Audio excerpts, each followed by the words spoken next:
All right, let's start. So hello, everyone. First of all, thank you so much for joining and welcome to Sigma's Collab PM Talk series.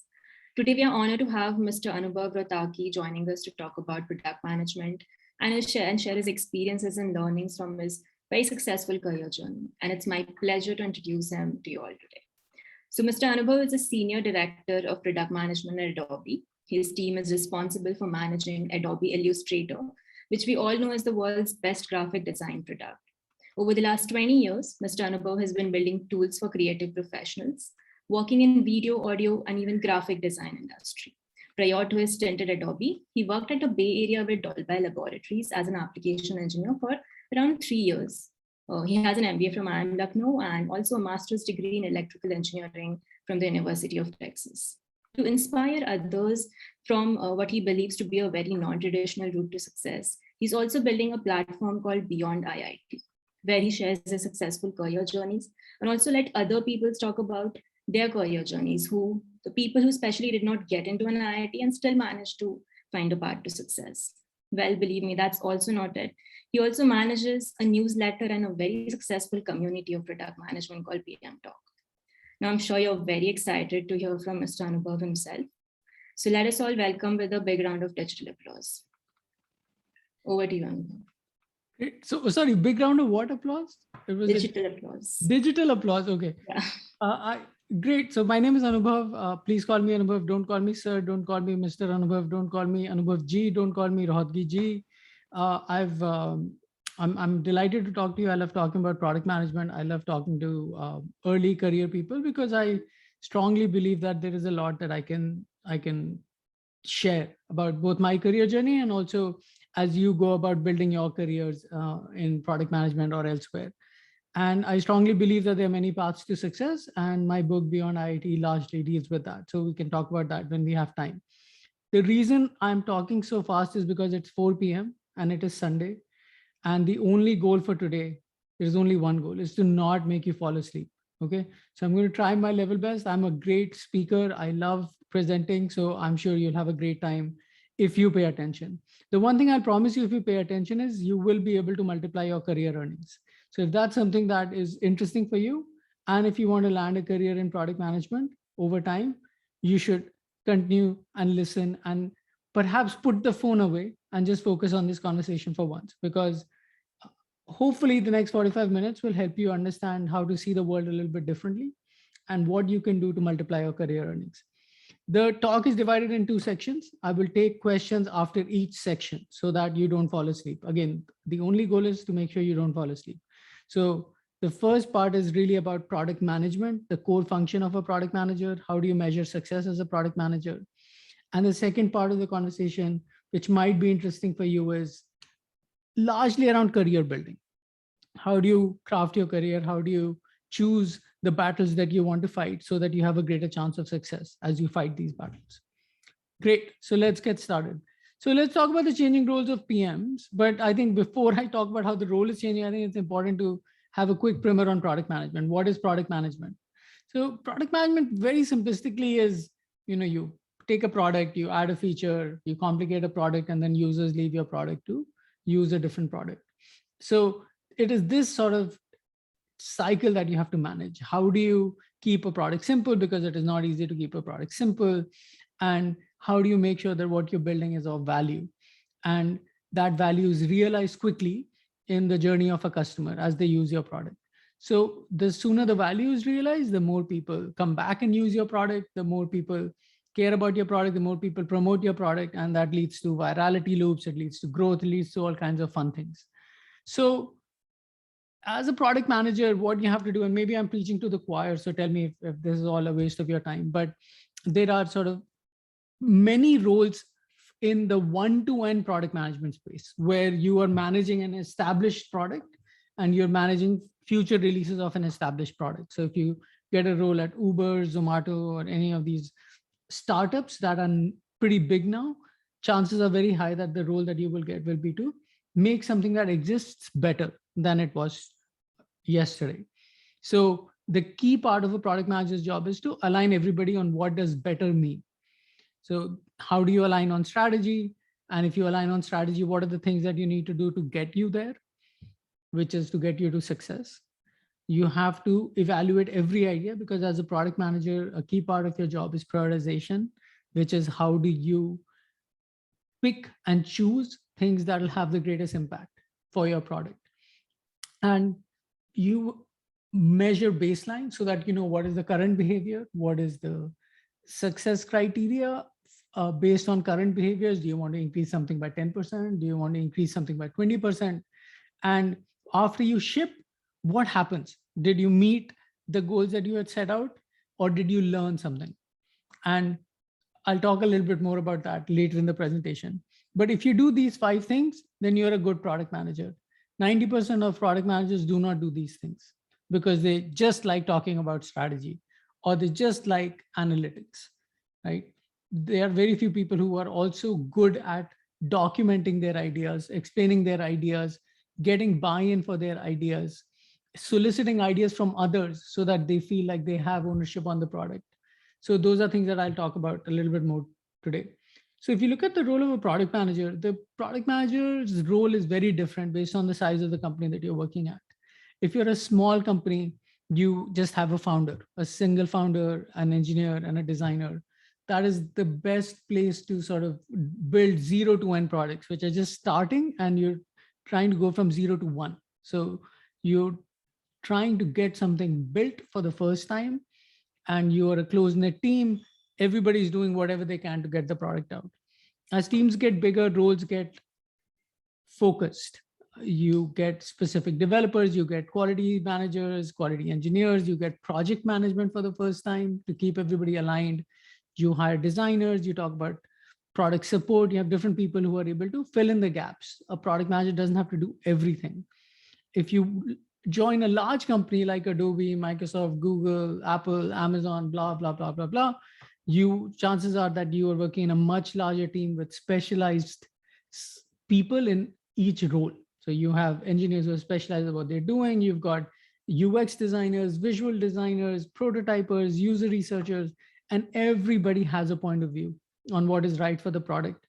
And you, as a single product manager, in a team of 7 developers and maybe 1 or 2 designers, have to make sure everybody is aligned to what is important and what is success.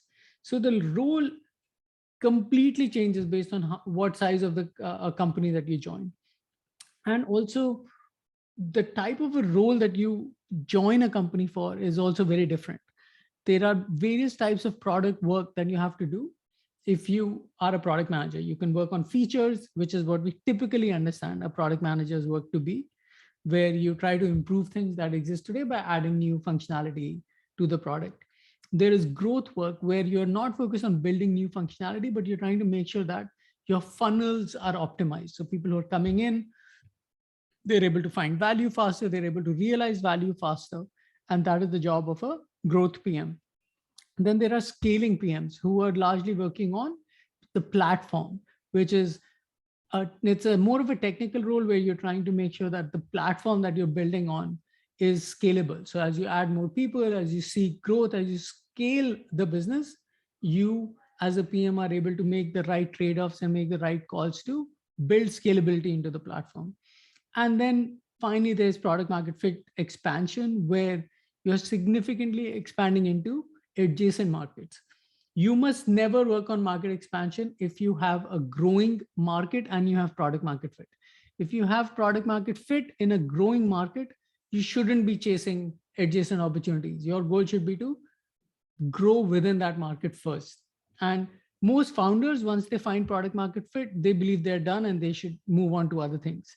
Whereas most product managers will try to maximize their share of a growing market. They would increase profitability, they would increase retention, they would increase stickiness. Their focus would be on expanding within the same market.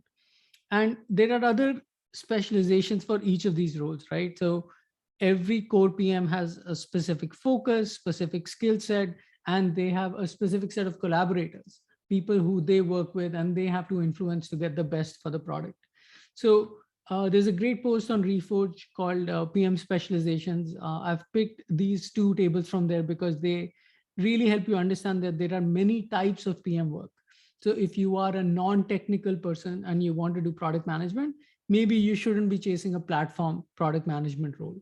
If you believe that you are an idea person who understands how to get products from a sketch on a piece of paper, for example, to actually shipping, then maybe you work as an innovation PM and you go from 0 to 1. If you're somebody who's very analytical, somebody who likes to build new value into things that exist today, which is 80 to 90% of all product management jobs, then maybe you'll end up as a core PM. And if you want to work at the intersection of marketing and product and focus on product-led growth, then you might want to work as a growth PM. And again, there are different skills that you will need to develop if you want to work in each of these areas. And there are various subspecializations within each of these areas. There are core PMs who only work on business to customer product. There are only B2B core PMs. Similarly, there are acquisition PMs, activation PMs. All these things, these roles only exist in large companies, by the way. In a small company, probably a core PM and a growth PM is the same person, right? Maybe a platform PM and the growth PM is the same person because you don't have enough resources to spend on every single product specialization. Similarly, an innovation PM might be playing more than one role because you are in a small company, which is to say small company roles are very attractive if you're just starting out as a product manager. And as I will talk about it at the end of my slide, at the end of my slides today, those would be the roles that you actually might be a good fit for. If you're getting out of an MBA or you've just finished a degree, you don't have PM experience, I don't think a large company would want to hire you. And that's okay. It doesn't mean that's the end of the world, right? But you will be able to chart your own path and get to the type of role that you want. And we'll talk about how to maneuver yourself through the system a little bit later. So you have to know how to influence. Now, this might surprise a lot of you because you are pursuing an MBA, you want to be a manager, you want to tell people what to do, you want to lead, people are talking about leadership, you're taking courses on strategy, but you're 24 years old, maybe 27 years old. Nobody wants to listen to what you have to say about strategy, right? You're young, you're trying to figure yourself out. You're also trying to figure out a business in which you have no domain expertise. So for you to be able to have any impact in an organization, especially in product organizations where there are functional leaders for UI, UX, leaders for user research, leaders for product marketing, leaders for engineering, you are one of many voices. And for your voice to be heard, it has to have a certain gravitas. It has to have something that other voices don't. And we do not teach you this in an MBA college, right? And a lot of my focus in the call today is to alert you that you are now entering into the world of the dark arts, right? The world of the arts is not the world of sciences. And many of you are transitioning or are pursuing an MBA because you're either fed up of technology, or you're fed up of a coding role, or you're fed up of a technical role, or you did an engineering or a technical degree because you thought that was a good path for you to succeed in. But now you're doing an MBA without realizing that the skills that you will need to succeed as an MBA are largely in the field of arts and not in the field of sciences. And your success is completely determined by how you influence. And that is the big thing that is changing in the world of product managers, because you are largely going to have to work by influencing people. You will not be able to grow by directly commanding people to do something, right? It would be great if you get that kind of a job, but it's also not the best job, because if everybody's listening to everything that you're saying, chances are very high that you're not going to learn much from the people that you're working with. And that's not a good role to be in, especially when you're starting out.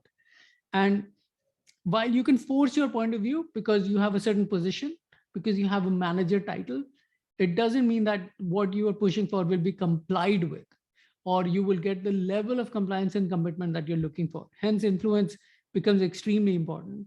And as a self-aware manager, as some of the smartest people in India today, right? You're all in the Sigma Club, you all are going to a very prestigious college or colleges, you have to be more aware of yourself than anybody. I have very high expectations from somebody like you. If somebody like you joins Adobe, I'm expecting you to have a very clear idea of what do you control, what do you influence, what are the things that you care about, and what are the things you occasionally think about, right? So that you do not waste your energy on things that are largely beyond your control, right? But it's the second circle. What do I influence? That is where you should be spending most of your energy, because that is the hardest circle. You want to influence more, because people who are able to influence organizations are people who get promoted faster, are people who multiply their career earnings faster. They are able to move faster through an organization and find more success, if that is the kind of success you want. Obviously, there are many types of success, and I don't want to talk about philosophy today, but if you have questions on that, I'm happy to take them, because I love talking about that also. But think about these things, your circles of influence, as you go through any new job that you create. What is truly in my control and what is not?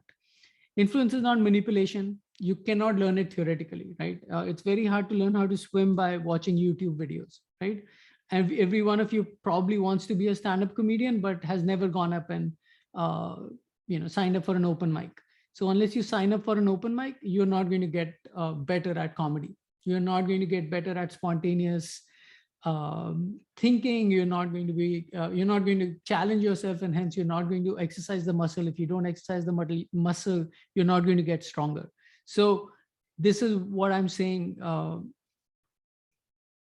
is largely about the arts. It is how you communicate. It is what you say. It is when you pause. It is how you stress on a particular word that will get you to be heard. And even more importantly, as you move from commanding to influence, because influencing is so much harder, you will have to think about the context in which you're influencing. You'll have to think about which culture are you working in? Are you working in an Indian culture? Then what kind of influence works in an Indian culture versus an American culture versus a European culture? You have to be even more aware of your audience. You have to be aware of the language that they use. And you're largely appealing to a very different part of the body. And I'll talk about that in the next slide. But you have to have certain traits that people are looking for. If somebody comes to you and says, I would like you to invest in my startup, you would love to see some hunger, belief, and passion from that person, right? Or if a friend of yours comes and says, look, I'm working on this great idea, it's called Beyond IIT, we're going to change the world, we're going to show millions of people who don't get into an IIT how they can succeed in their careers. You want to know, you will quite quickly be able to ascertain if that person is genuinely passionate about what they're building, right? And if they have a clear and compelling vision for what they are building, do they have a sense of certainty about the future? And if you are able to project those things, if you truly believe in those things, chances are you'll be able to influence people to do what you think is in their best interest and in the best interest of the company, the best interest of the customers that you're serving.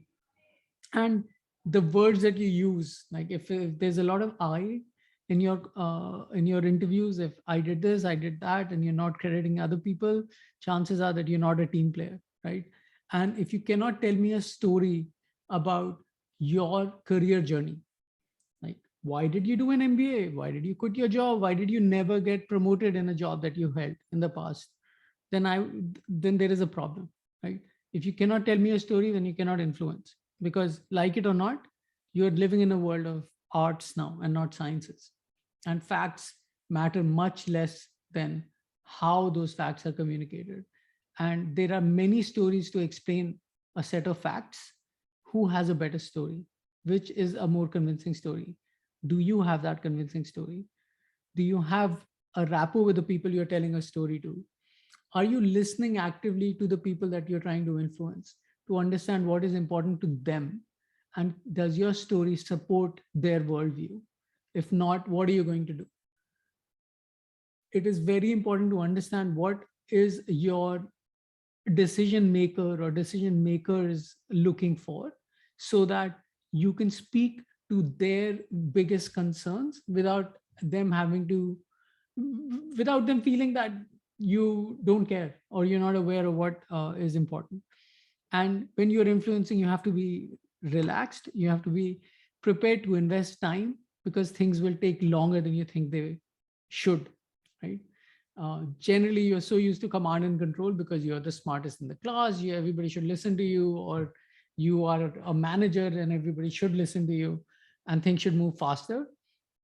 When you are working with a lot of other experts, your job largely becomes around influencing, and you have to budget the right amount of time to influence properly. You influence people by targeting to their head, which is you talk about some facts. You speak to their heart by presenting with passion, commitment, confidence, and then you have to partner and help other people succeed with their agendas also. It cannot just be about you.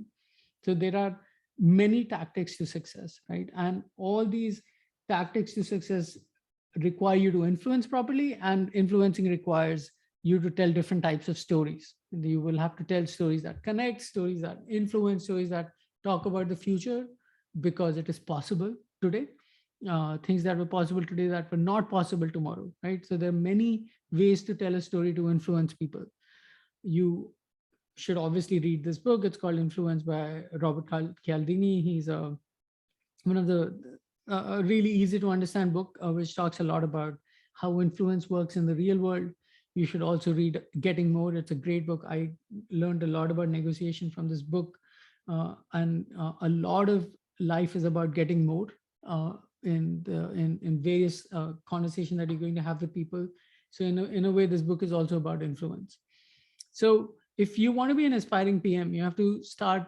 This is sort of your homework list, right? And I share this slide with you, so you don't have to take notes, but keep reading and start listening, right? Those are very important things. One of my biggest learnings from an MBA was that I did not know as much as I thought I did, right? When I was pursuing my MBA, I thought, why does anyone need to do an MBA? It's a useless degree, right? Why am I wasting so much money on an MBA?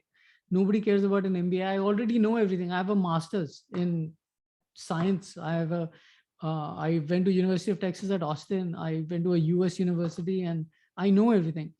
But what I realized after an MBA was how little I actually knew, and how what I knew didn't matter as much as how I communicated what I knew. So write a compelling narrative for your life so far, your career so far. See if you can explain to somebody else why the choices you made are coherent with the objectives that you have for your life. Notice what products do you use. Notice how these products work. How do you use those products? What will you do to improve products like WhatsApp, products like Instagram? It's a very common question. What is your favorite software product? How will you improve it? What's your favorite hardware product? How will you improve it? Read industry publications and blogs, so you get a sense for the magnitude of numbers in a particular industry. How big is India? How big is how many people are connected to the internet in India? Just have a broad sense so that you don't come up with a ridiculous number in an interview. Learn design skills, learn how to talk, learn how to listen. And if you do any of this work and you want to share it with me, my email address is here. Oh, that slide has been on for too long. I should have moved on. So key ideas that I've covered so far, and I'll take questions now, is a product manager. What is a product manager? I've covered that. A product manager is not the CEO of a product. Largely, the role of a product manager is that of a consolidator. So you're the chief consolidation officer. Everybody's coming to you with things that they want the product to do. You have to figure out how to influence them and get them done. There are various PM tasks that many PMs ignore. Do not ignore those tasks. The better you are at those tasks, the more professional people will find you to work with, and more reliable and more dependable you will be as a PM. And I've talked about influence and command, and I've also given you some homework. Any questions before I move on to, no, let me finish prioritization and success, and then I'll take questions. So quickly, prioritization is hard because it is not science. It is about humans. Many people do not align on the objectives. What is success? What do we want to achieve as a business? There is a disagreement on the facts of a business. Marketing believes the problem is something else. Engineering believes the product is the problem is marketing. We don't market enough, so nobody knows our product. Marketing believes there's nothing in the product. So you all need to sit together and have difficult conversations and agree to what is true. For example, I tell you a story. When I was on Illustrator, one of the things I did was I made a presentation called the Illustrator Product Truths, which was just a listing of everything we hold to be true about the product. And I presented it to every function to make sure everybody saw the world similarly. I also then understood that, oh no, some people did not agree with some of the facts, right? Or they had a different interpretation of the facts. And it was important for me to address those concerns before asking them to commit to a course for the future. Excuse me. And in many cases, strategy is being sold. So somebody from the top is saying, do this. And everybody says, oh, I don't know why we are doing this, but this person who's important says that this needs to be done. And that makes prioritization hard. And there's no discussion on what success looks like. So when you work as a product manager, it's a great question to ask in every endeavor, every initiative that you drive. What does success look like? And have that conversation with your manager, have that conversation with your stakeholder, document what would we define as success for this product, and get everybody to agree on that. And then the right things will start happening. You'll prioritize the right things to get to those outcomes. You also have to agree to a time frame. You have to have clear objectives and key results. And hopefully you become a learning organization. By that, I mean, everybody believes that there are certain things that you need to do. And when you do those things, some results will come. But chances are that those results do not come because the world doesn't work the way you think it did. Are you as a team then analyzing why things didn't work instead of blaming each other and saying, oh, the product manager picked the wrong thing, or the designers didn't design properly, or the marketing team didn't do a good job? Are you all in a room able to discuss what has happened and why do they think something has happened, so that you make better decisions in the future, right? This is a hard thing to do, but it's a very important thing for you to get better at your job as a product manager, and for your company to get better at being a profitable enterprise. Let me take questions on product management and the sections that I've covered so far.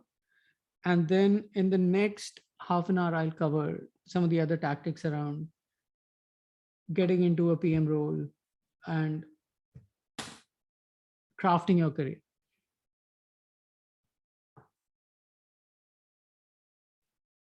Are there any questions? Or is everybody fallen asleep?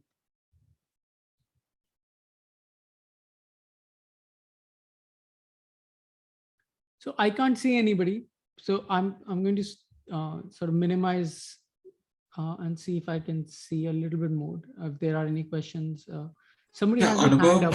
Yeah, go ahead. Yeah, if I may ask. So you spoke about the 4 types of roles. So have there been scenarios where even in a large org, work has spanned across these roles, or is it sort of like you get boxed into one of them and then you take that path? Actually, they are theoretical, right? So every company has products that are in different stages. Not every product in a large company gets funded as a large product. Many products in a large company get, startup like funding. So in those cases, you have to work at the intersection of various job roles, right? So you may have to do more than one, you may have to do all 3 or all 4. And again, those 4 are not necessarily all inclusive, but they give you a sense for what is involved in the work of a product manager. Next question.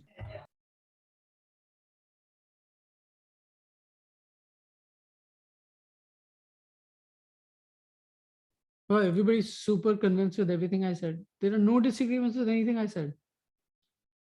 And I'm very worried about Sigma. Is Sigma full of the type of people I thought I would be talking to, or is this a group of people that agree with everything somebody says? Smriti is biting her lip. I don't know why she's biting her lip. Any no questions? Okay, I'm very disappointed. Maybe you'll have questions at the end of the presentation. So I'll move on. Is that okay? Should I move on? Yes, sir. It's okay. Yeah.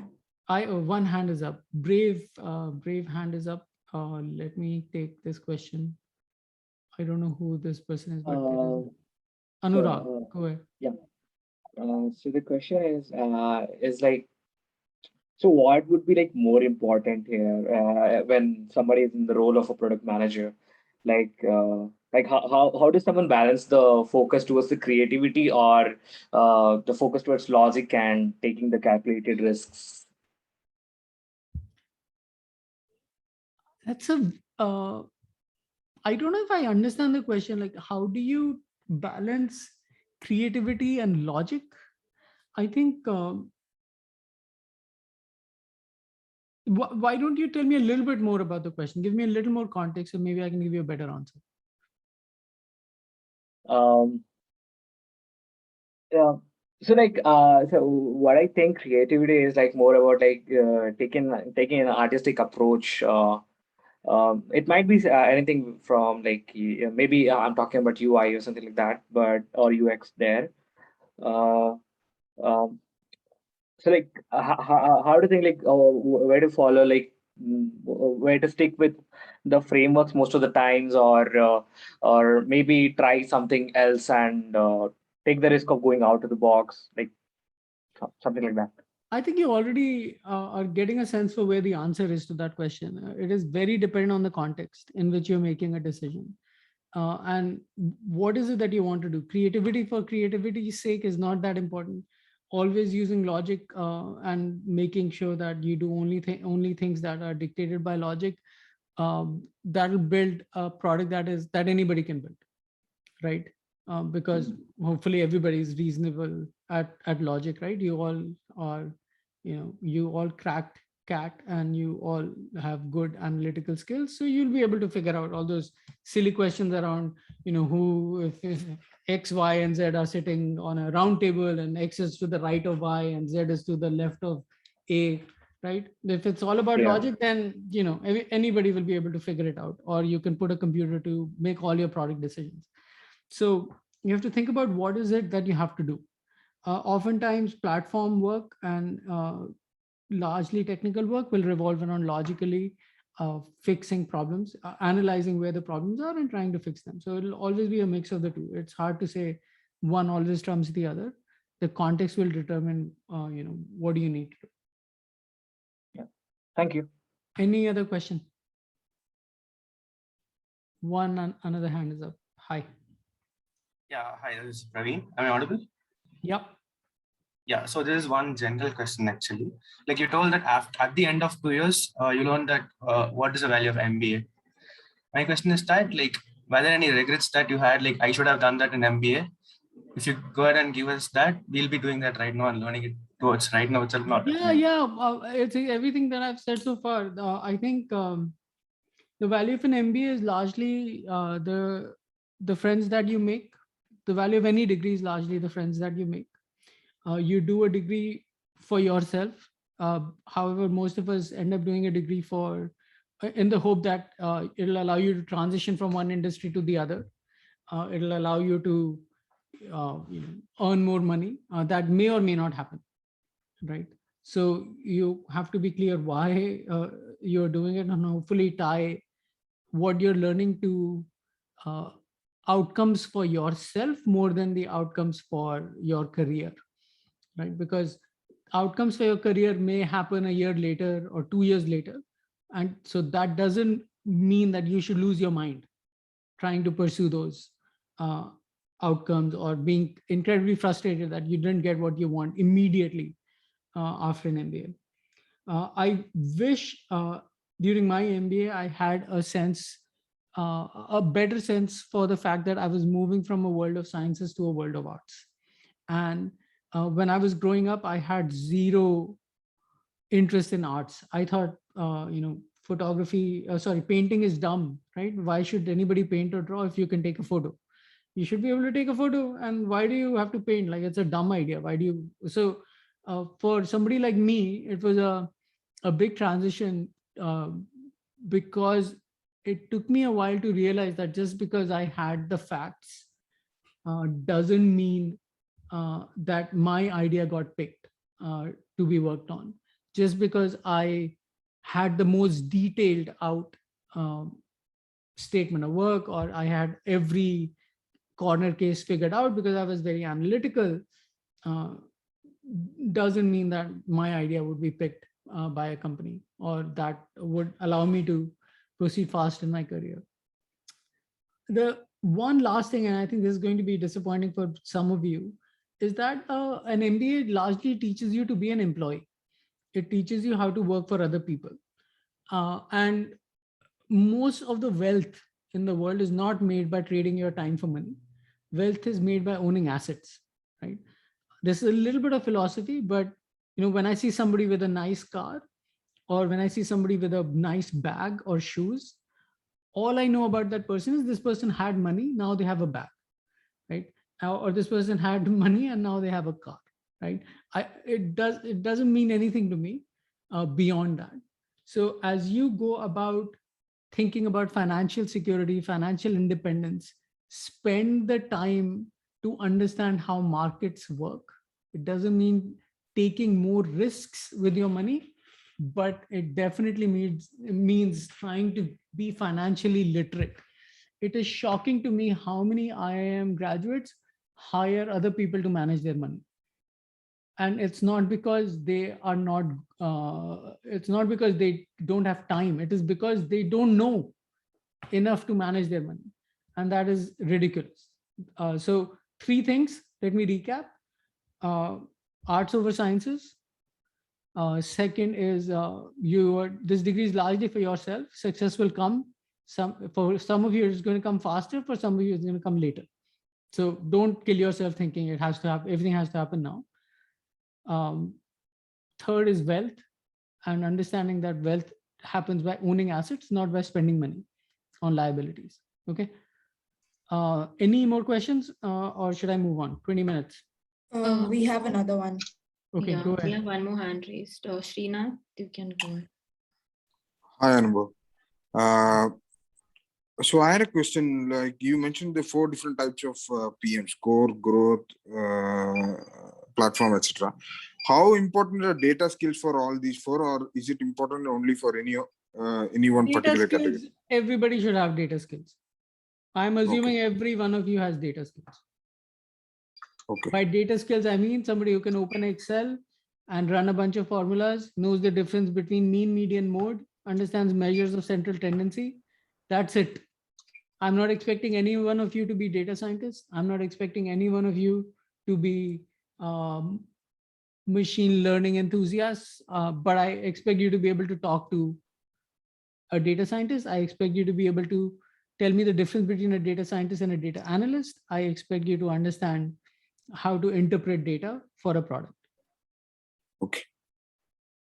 Okay, thanks. Last question on this section, then I'll move on and take questions at the end. Nishant, please go ahead. Sure. So hi, Anubhav. So like I had that part where you said that the delivery of what you know is more important than what you know, because we are entering into a realm of arts, right? So I mean, isn't knowing something thoroughly and having an understanding of something pretty well a prerequisite for delivering it properly? I mean, if we take the example of teachers, so what differentiates a good teacher from a bad teacher is actually how they deliver it. And like from my understanding, you can't deliver something unless you have understood it properly. So aren't both of them equally important rather than the delivery being more important? No, the delivery is more important. And I'm saying this to challenge your worldview, because you have lived in a world where you think knowledge is more important than delivery. And I'm telling you to openly question that and move away from that, right? Move away from believing that to be true. Only when you overcorrect for that bias will you land somewhere in the middle. Right now, you are so much on the analytical side that you are not going to be able to move far enough to the arts if you believe that it should be 50-50. You need to believe it should be 5 and 95. 5% what you know and 95% how you communicate what you know, right? Okay. Then you will correct enough to land in a place where you will actually be 50-50. Does that make sense? Yes, makes sense. it is very important that you have a high quality idea, but it is equally, if not more important, that you communicate your idea in a way that people understand what the idea is. What is the value of them joining you or believing in your worldview and seeing that idea through? Many of you are so bad at English. Many of you are so bad at writing. Many of you are so bad at PowerPoint and Keynote and design that your idea looks so bad when you're presenting it that people don't even want to look at it. And that is what I'm telling you. That's exactly where I was. And I wish I had known earlier that the quality of my idea is only one of many ingredients in a successful, tasty recipe that people can enjoy. Okay, let's move on. So the next section, landing a PM job. I think some of you are interested in this, right? So this, I think everybody knows what I'm talking about here, right? Some of you, I see some of you smiling. Some of you are just looking at what is this stupidity, right? But the problem many of you are dealing with is that you do not get a PM job unless you are a PM, right? And the irony of it is not lost on any of you. Right? You're all saying, what kind of a ridiculous idea is this, right? That I have to be a PM before I can be a PM. So what comes first? Do I become a PM? Do I become a PM for myself? Do I say I manage myself? I'm my own product manager? How do I crack this nut, right? There are at least 4 ways to crack this problem, right? And I'll share all 4 of them. Many of these will be obvious by the time I get to them. There is no magic. This is all work that you'll all have to do. And I can help if you want me to help. So the first is, it is much easier for you to move from one role in the same company to another role in the same company. Does that make sense? You're doing something which is not product management. Let's say you're in engineering or you're in product marketing and you want to do something else. The fastest route for you to move to product management might be to try to get that role in the same company. Even if it is an associate product manager role, even if it's a lower level product manager role, because you have credibility in that company, you can trade some of that credibility to get a different role in the same company, right?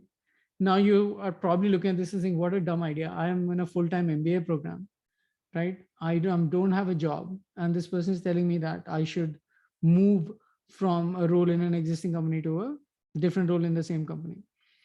So this is the way to interpret what I'm saying is, if you find a job that is a non-PM job, but is in an adjacent function like marketing or growth, or in a technology company, you're in engineering, then you need to start trying for an adjacent role as soon as you can and try to make that happen in a larger company. If you cannot make it work in a larger company, then you have to go from a large company to a small company, right? You can say, look, I was a PM, or I was an engineer, or I was in marketing, or I was in copywriting in a large company. I was very good at what I did. And then somebody told me that I should get an MBA. It'll change my life. And I am now an MBA. Can I do a little bit more on the business side on top of the skills I already know, so that I can move to a product management role?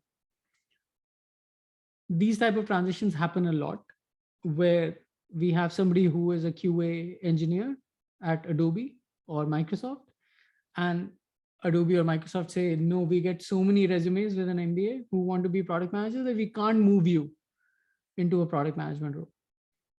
Okay. So you say, okay, fine, screw Adobe, screw Microsoft. I'm going to find a product management job in a small company, and then I'll come back to Adobe as a product manager. Happens a lot. Try it.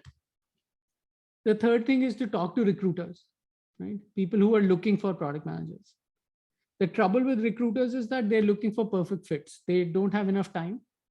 So if you do not have any business expertise, if all you have is an engineering degree and an MBA, chances are a recruiter might not be able to get you something. However, they might be able to find a smaller company which is willing to take a risk on you, because you are a risk, right? So know that it's okay for somebody to say, I'm taking a risk on you, and be comfortable with that. Do not be under any assumption that an MBA entitles you to a product management job. Remember, in any software company, less than 2% of jobs are product management jobs, right? Most jobs in a company are engineering jobs, then there is business, finance, HR, et cetera, et cetera, et cetera. And eventually there is one product manager for every 10, 12 engineers, right? So what you're trying for is a position that is sought after. And as a recruiter, I can tell you, or as a hiring manager, I can tell you that for every product management position at Adobe, I get at least 10 resumes from an IIT and an IIM, right? These are your traditional resumes that I see. And I don't want to hire from these people, from the same cohort every time. I want to hire people who have done something else with their lives, because I'm looking for diversity. I'm looking for people who can bring something new, somebody who has some experience in my domain. I would love to hire that person. So somebody who's worked as a designer and has an MBA is far more interesting to me than an engineer who has an MBA, because I'm working on a product for creative people. And as the software industry and product industry is maturing in India, there are people who are building finance products or financial products, right? Every ad during IPL today is a financial company ad, from the stupid cred ad to, sorry, I shouldn't state my bias that way, but again, from the stupid cred ad to all these other financial services companies, they for some reason, they would probably love to hire somebody with a finance background who has an MBA, or a technology person who's really into finance and banking, right? So you will have to figure out in your narrative, in your career narrative, what is the story that you're going to weave for a recruiter? Can you explain how you have the domain expertise that will help you succeed in the role that you are aspiring to get into? And then finally, this simple graphic is who you know and what relationships have you nurtured over a long period of time, right? Many people think it is who I can get to know now so I can get a job tomorrow. That is not going to work. You have to know these people for a long period of time. You have to talk to them. You have to contribute. You have to build relationships. You have to invest in relationships for them to give you anything in return, right? And the best way to build relationships is to give something to somebody. Not ask them for something, but to give something to somebody.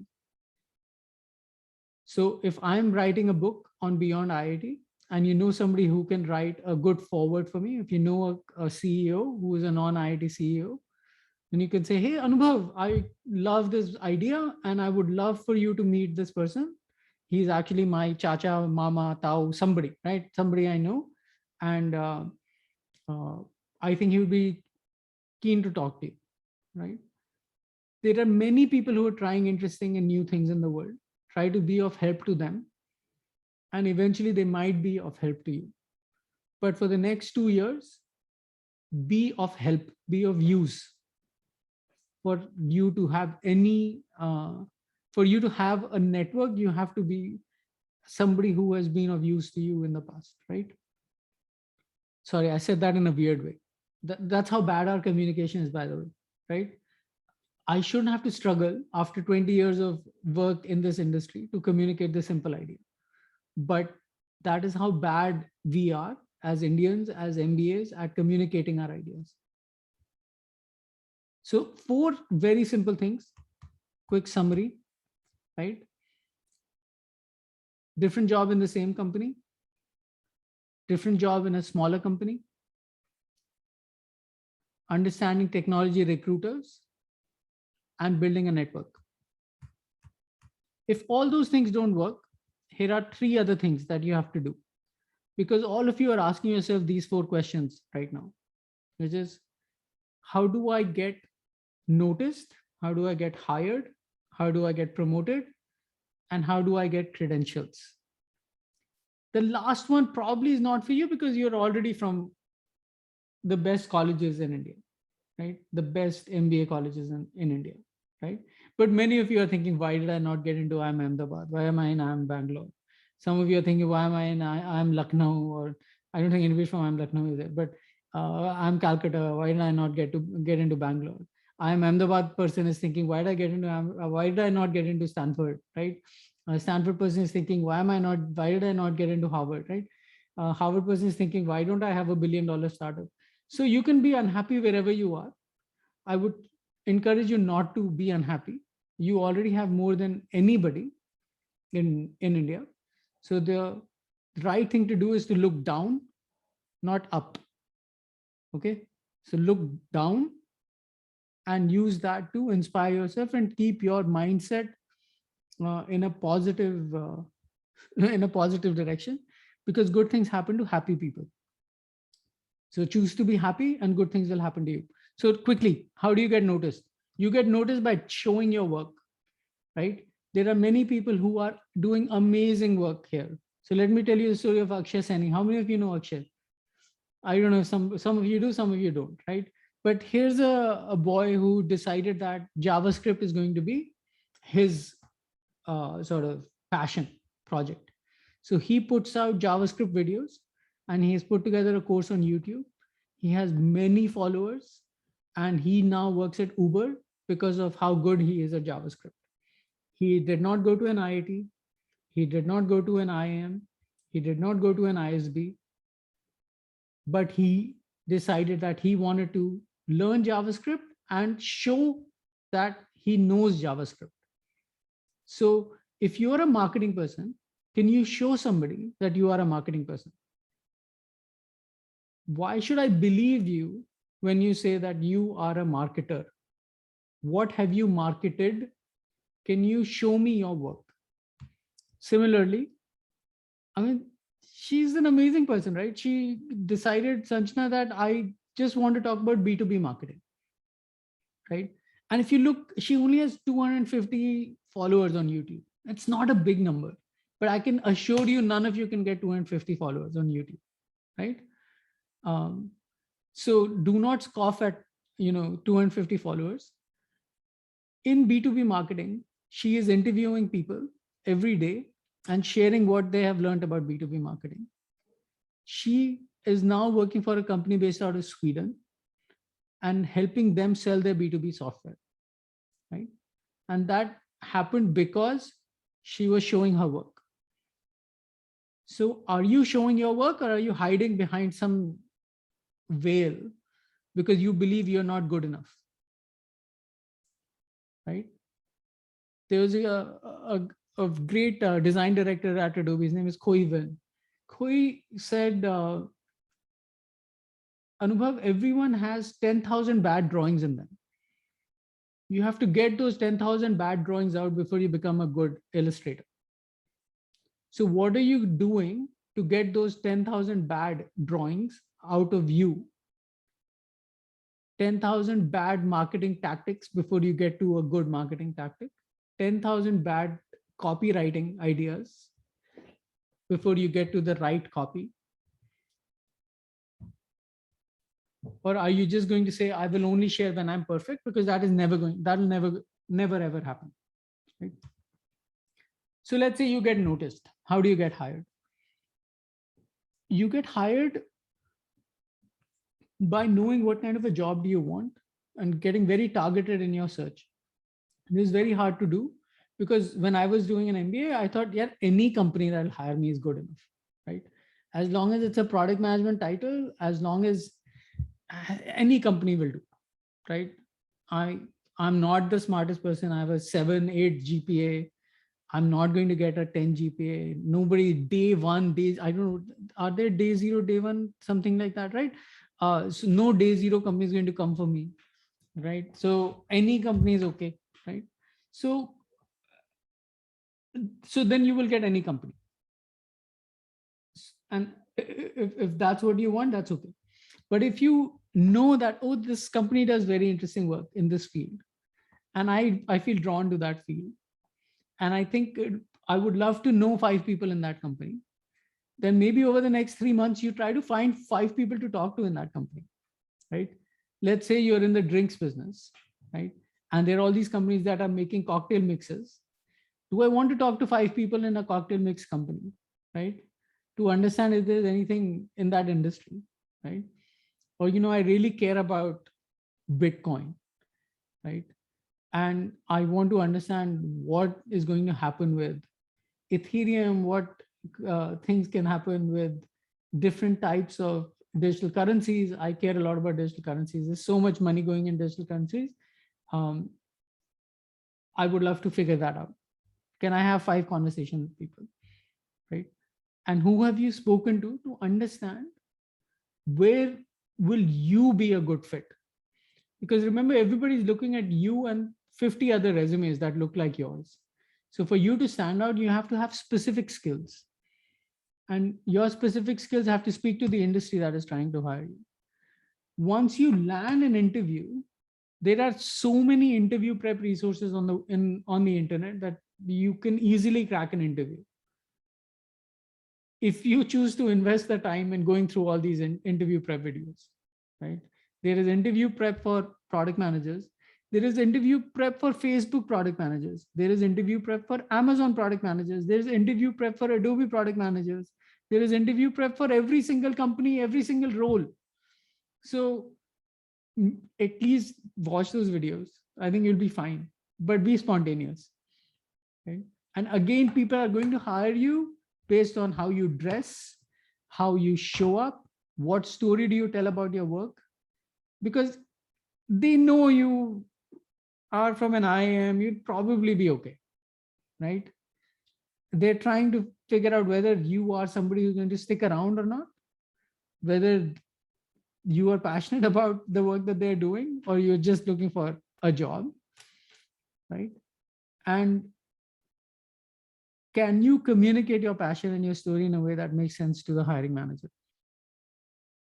So again, the focus is how do you influence them to hire you once you get an interview. And you get an interview by having conversations with people way before you land up on day 0, day 1. That is just one way to get a job, right? Getting promoted is largely around influence, right? Sometimes you get promoted because you are ready and the organization is ready. In many cases, you are ready because you're always ready. Why would you not want to be promoted? But the organization is not ready, right? Sometimes for roles that are senior roles in an organization, do other people think you're ready or not is also a big question. Do other senior managers think that you can become a director? Do other senior directors feel that you can be a senior director? Do other VPs feel that you can be a VP now? So you have to build alliances, you have to build a network, you have to make sure you allow others to succeed. You help them succeed before you ask for help. And that you spend the time building your scope of influence. So there are a bunch of resources for you to go deeper on. I write about this on pmtalk.substack.com. Beyond IT, if you're interested in that book, let me know.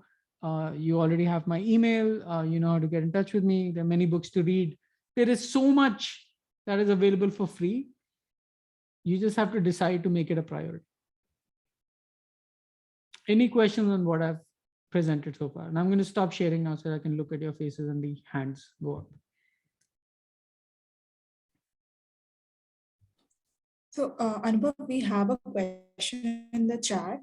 Okay. What sort of prior experience do companies look for or emphasize when they are choosing for PM roles? So I think the one standard answer in any MBA class is it depends, right? So I'll give you that answer because it's a very non-specific question, right? You're not telling me what type of a company, you're not telling me what specific role it is. Mostly at your level, if somebody is looking for a product manager, you're looking at somebody who has a point of view on the world, somebody who can communicate well, somebody who I want to work with, right? Somebody who will bring joy into the workforce. Those are the things that I would be looking for. And obviously it changes based on the role, the type of company, the type of product, the type of domain expertise that somebody might want. And a lot of it also depends on what are the gaps that the company wants to fill. Do they need a more technical product manager because they made a bad choice in hiring the chief technical officer? Or do they need somebody who can run marketing and product management because they don't have money right now to hire a marketer and they really need product-led growth, or they need somebody to work on growth? So it really depends on what they are hiring for. Next question.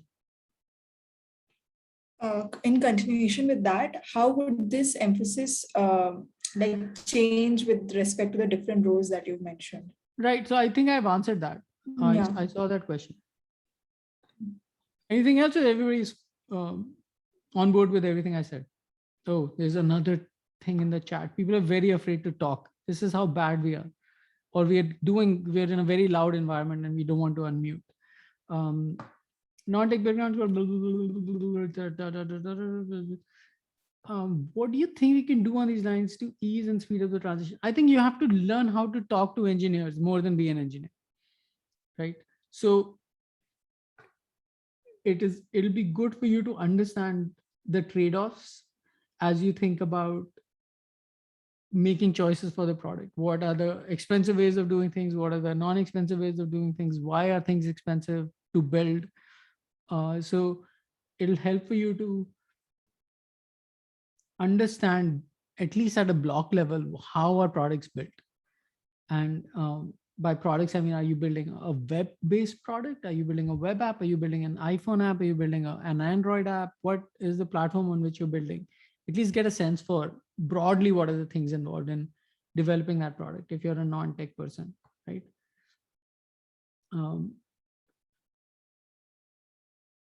Cool. Next question. Sorry. Tamumna, you can go ahead. Yeah. Hey, Anubhav, nice to meet you, and great presentation, re-elected. So my question is, how do we network with people within an organization that I want to maybe interview for? So do we approach them through LinkedIn, or do you suggest any method? So first of all, thank you for liking the presentation and saying that. I think that is exactly what you should say when you ask a question to me, is to start by praise and then ask me a hard question. So I think what you're asking is not hard, by the way. I think building a network is hard because it takes time. And many of you don't want to put in the time. Many of you expect things to happen very quickly. Obviously, you can reach out to somebody on LinkedIn, but also imagine yourself in the shoes of that person and see, why should that person answer me, right? Just because I am pursuing an MBA and I'm interested in working for this company doesn't mean this person is the right person, right? Or that person should take the time to answer you. So how you write that email is just as important, or how you write that message is just as important as what outcome you want, right? So generally you could say, I'm keen to understand, what do product managers do? Can I have a conversation with you on how product managers work in your company? And don't start with very senior people. Start with product managers. Start with assistant product managers. Start by going through your network.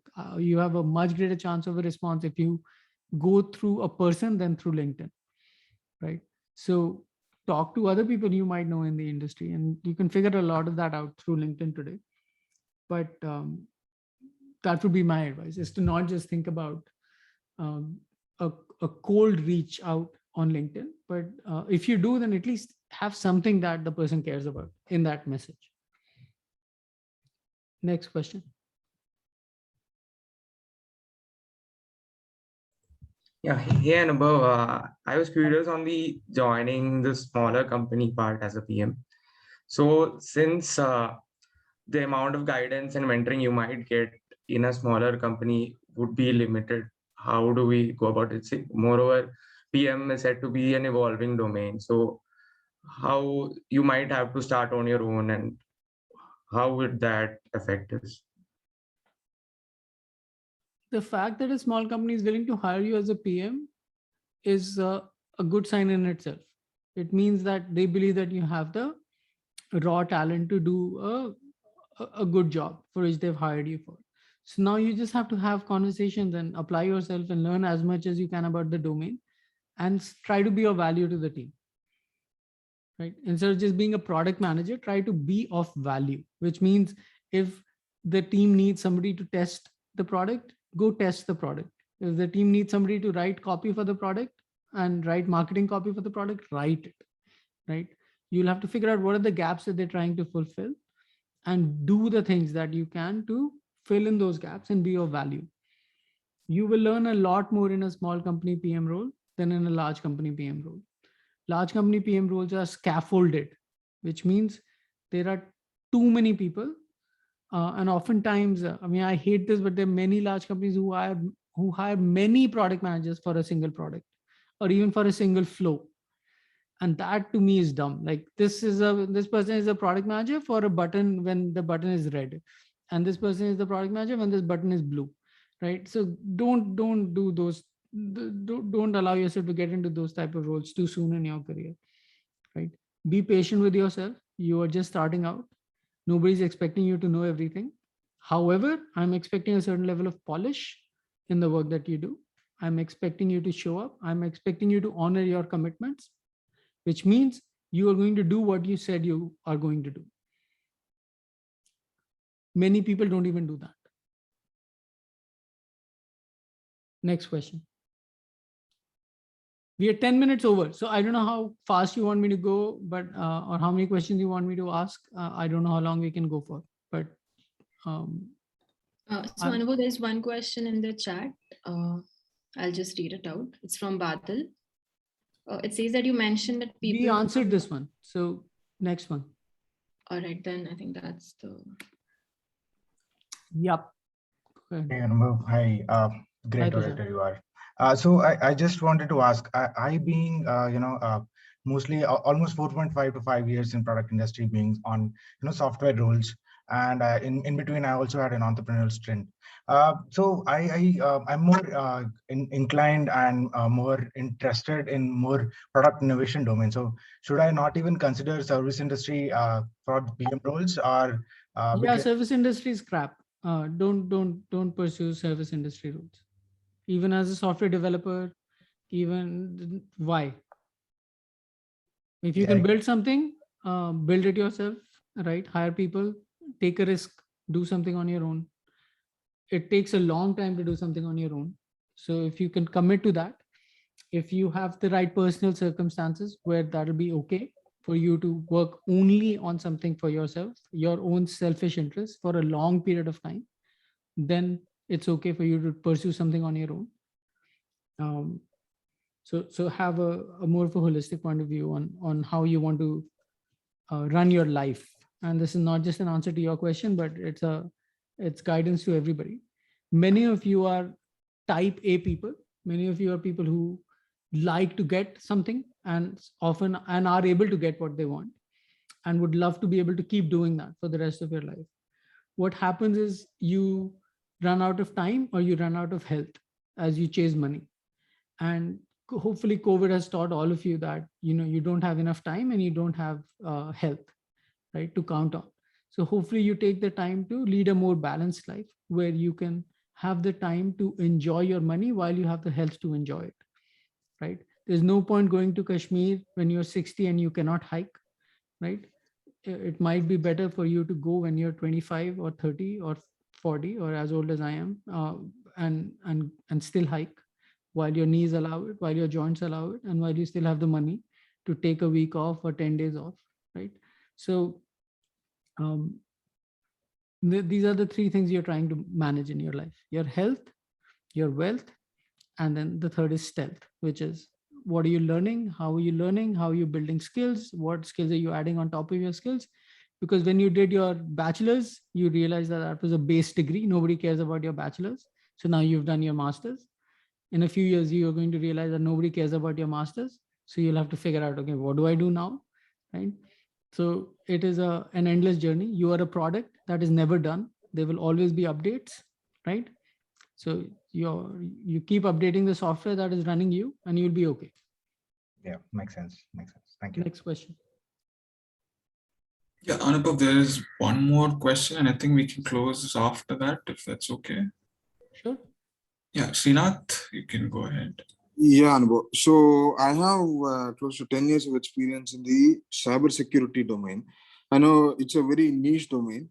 Landing product management roles within the cybersecurity domain is a bit tough. So I do not know to what kind of roles I should apply after I complete my MBA from IIM. So I just wanted some advice on that. So I think many platform PM roles are now about security. There are many large companies who are worried about security. Large software companies, large e-commerce companies, every company is worried about cybersecurity. So these roles are going to become more common than not. There are also companies whose entire business is cybersecurity. So think about targeting those companies and see how you can show your work to them, how you build a body of work that establishes you as a cybersecurity expert with 10 years of experience, and start having conversations with a lot more people. I mean, I think Norton is in India. There are a few other companies who are trying to do cybersecurity work in India. Talk to them, find out if they have interesting things. The other thing is, you've done cybersecurity for 10 years doesn't mean you do cybersecurity for the next 10 years. Right? Yeah. So you can choose to do something else. You just have to figure out what is the right story that you will tell somebody to explain that choice, and why did you make that choice now, so that it's a believable story and people can support you in that journey and in that transition. Sure. Thanks a lot, Anubhav. That makes sense. Yeah. Great. 5:15. I don't see anybody sleeping, so I think this is a reasonable success. But if you have anything else for me, please email, reach out to me. I'm happy to help if I have time. But thank you for this opportunity, and take care. Yeah, thank you so much, Anubhav. And on behalf of Sigma and all the participants here, I can say that, we really did not realize the past 1 hour flying by. It was an amazing session. Thank you so much. And thank you for giving us a healthy dose of truth and preparing us for what we're going to be facing as PMs over our career. No, I think if that is the one thing I'm most passionate about. I'm not going to tell you, I'm not going to give you gyan, right? And do not think that I know everything there is to know about product management. There are so many times that I've failed. I'll tell you a story, last story, and then I'm done. I have never gotten anything I wanted in the first school, right? When I applied for Adobe, I was rejected. I applied for a developer. I didn't get that job, but somehow they hired me as a project manager. And then I just moved from product management to project management to product management. When I had applied for Dolby, I didn't get into Dolby as a software developer. But another team, the last interview I did went well, and they hired me as a software developer in a different company, right? Sorry, in a different group in the same company. When I applied for University of Texas, I didn't get in the first time. But for some reason, no, I didn't get into lower ranked universities, but I got into University of Texas, right? When I applied for IIM Lucknow, my fake MBA, part-time MBA, I didn't get selected the first time, right? I had to apply one more time for them to consider me because I screwed up my group discussion.